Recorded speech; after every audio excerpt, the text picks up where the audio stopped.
hindi nagpahuli ang Ifugao Police Provincial Office sa paggunita ng Buwan ng Kababaihan ngayong taon upang ipagdiwang ang kahalagahan ng kababaihan sa lipunan. Ang ulat mula kay Patrolwoman Lizelle Digman.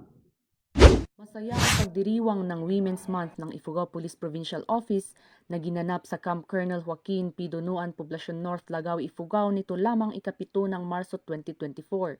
Ang kaganapan ay formal na binuksan ni Police Colonel Marvin S. D. Platt, Provincial Director ng Ifugao PPO, kung saan buong puso nitong sinuportahan ang mga serye ng aktibidad bilang pagkilala sa mahalagang kontribusyon ng mga kababaihan sa hanay ng kapulisan. Nagsimula ang aktibidad sa isang alay lakad kung saan nagmarcha ang lahat ng kababaihan ng Ifugao PPO na sinundan ng isang masiglang pagsasayaw ng Zumba.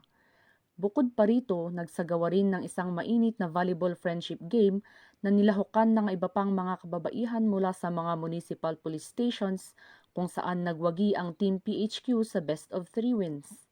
Sa kabuuan ng programa, labis ang tuwa at saya ng mga babaeng kapulisan ng Ifugao sa pagdiriwang at pagkilala sa kanilang mga kakayahan at kontribusyon na higit pang nagpapalakas sa kanilang moral at welfare at nagbigay inspirasyon at lakas upang patunayan na hindi lamang sila basta mga babae, subalit sila ay mga babaeng may sariling kakayahan. Maganda ako!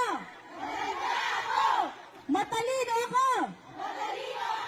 Maaasahan ako! Ako to! Babae ako!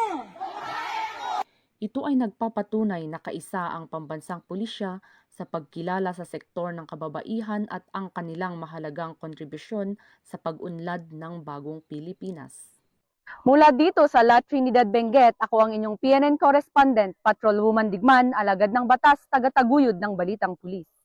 Salamat, Patrolwoman Digman.